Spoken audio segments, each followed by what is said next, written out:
बढ़ते गए। 18वीं सदी से 21वीं सदी में हम आ गए। आज भी हालात वहीं के वहीं खत्म हैं। हर युग में, हर दौर में औरत को अलग तरह का इम्तिहान देना पड़ा, आज भी देना पड़ा। चाहे अहिल्याबाई थी, चाहे माता सीता थी, चाहे द्रौपदी थी, किसी न किसी कृष्ण को आना पड़ा। कब तक हम किसी सहारे का इंतजार करते रहेंगे? कब तक हम अपने अधिकारों से के प्रति उदासीन रहेंगे? कब तक हम ये बिचारी बनकर जीना चाहेंगे? क्यों नहीं? धर्म ग्रंथों की हम बात करते हैं, हर धर्म में औरत को सबसे सम्मानीय दर्जा दिया गया। हमारे बड़े बड़े धर्म गुरु, आचार्य, ऋषि मुनि, गुरु साहिबान, हर किसी ने औरत को सबसे ऊंचा दर्जा दिया है। तो वो सिर्फ किताबों में, ग्रंथों में क्यों, हकीकत में क्यों नहीं? कब तक हम संघर्ष करते रहेंगे और किस लिए? धर्म गुरुओं को हम मानते हैं, समाज सुधारकों को हम मानते हैं, उनको सम्मान करते हैं, पर उनकी बात क्यों नहीं मानते? कब तक हमेशा एक औरत को फरियादी की तरह खड़ा होना पड़ेगा? चाहे घर से बाहर जाना हो, घर से बाहर रहने के लिए कारण बताना हो, अपनी पवित्रता को सिद्ध करना हो, कब तक और क्यों?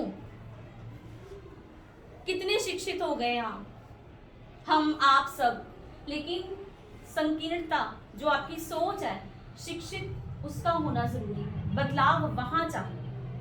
सिर्फ डिग्रियां इकट्ठी कर लेने से हम पढ़े लिखे नहीं बन जाते। जब तक आपकी विचारधारा, आपकी सोच नहीं बदलती, तब तक हर चीज सिर्फ इतिहास के पन्नों पे लिखी जाती रहेगी कि कोई नूर जहां हुई थी, कोई सीता हुई थी, कोई माई भागो हुई थी। ठीक है, हर औरत में एक नूर जहां है, हर औरत में कल्पना चावला है, हर औरत में सीता है, हर औरत में रानी लक्ष्मीबाई है। सिर्फ उसे हमें बाहर लाना। वो अवसर, वो मौका कौन देगा? वो सिर्फ एक औरत नहीं देगी। सुबह हम बात कर रहे थे बराबरी की। हमें आदमियों से ऊपर नहीं जाना, हमें उनके बराबर आना है। और ये बदलाव बिना इस पुरुष प्रधान समाज के समझे बिना ये नहीं हो सकता। और इसके लिए सबसे जरूरी क्या करना है?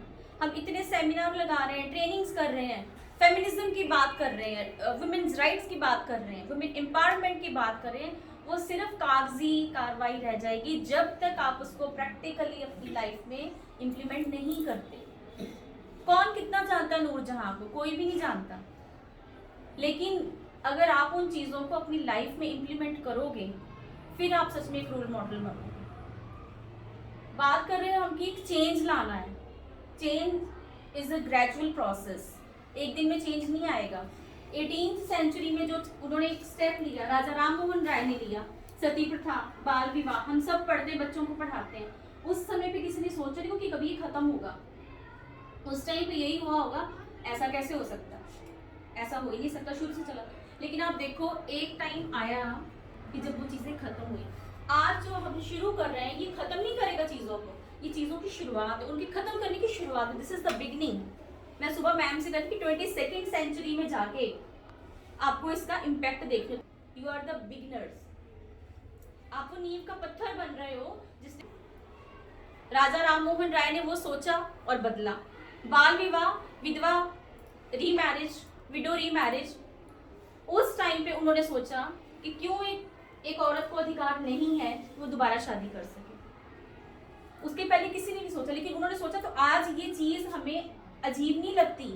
इफ अ वुमेन रीमैरिज, हमें अजीब नहीं लगता, लेकिन उस टाइम लगता था। बट सोचने की बात क्या है कि उस टाइम अगर कोई सोचता ही ना, आप उसको इमेजिन करते ही ना, तो मटेरियलाइज कैसे होता? आज हम सब कुसर कुसर करते हैं, कैसे होगा, कैसे होगा, हो नहीं सकता, हो नहीं सकता, नहीं हो सकता।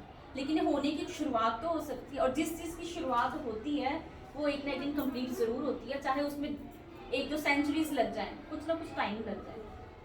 और दूसरी बात एक मेरे को जो मेरे मन में थी वो ये थी कि हम कह रहे समाज बदलना है, समाज बदलना है। वी ऑल आर मदर्स, हम सब मदर्स हैं, टीचर्स भी हैं, बेटे भी हैं, बेटियां भी हैं। तो सबसे बड़ी पावर तो आपके हाथ में। अपने बेटों की परवरिश आप इस तरह करो कि उनके मन में वो फीलिंग्स आने ना दो कि you are special.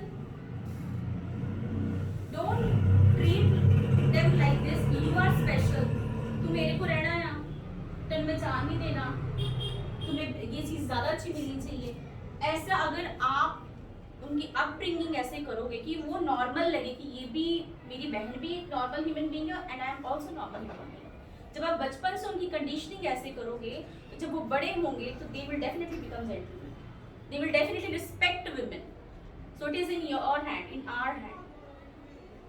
Change is always gradual. अचानक ज्यादा तबाही आती है, जब भूचाल आता, अर्थक्वेक आता, फ्लड्स आते हैं. जो पॉजिटिव चेंज होता है वो हमेशा ग्रेजुअल होता है. So let's think about it. Noor Jahan sir ने लिया टॉपिक आज भी उतना ही वैलिड है. कोई भी हिस्ट्री में से आप किसी भी औरत का कैरेक्टर उठा के देख लो, आज भी उतनी ही उसकी इम्पोर्टेंस है. इम्पोर्टेंस इसलिए कि we can learn a lot from them. कि अगर उस टाइम जहांगीर वो अधिकार दे सकता था, जबकि मुस्लिम्स में सबसे ज़्यादा पर्दा है, but still he gave right to his better half. तो आज क्यों नहीं हो सकता? So let's think about it. If you want to change the society, let's change ourselves first.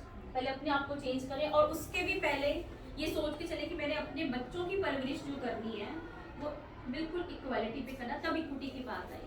जिन बच्चों की परवरिश ही ऐसे हो रही है कि तू अलग है, तू अलग है, तो बच्चों को कोई तो अगर लड़के कुछ कर रहे हैं ना, आई डोंट थिंक कि they should be blamed. Their mothers should be blamed. And if a man is giving respect to the other woman, then his mother should be appreciated. She has taught him the right lesson of life. Thank you so much. Very good.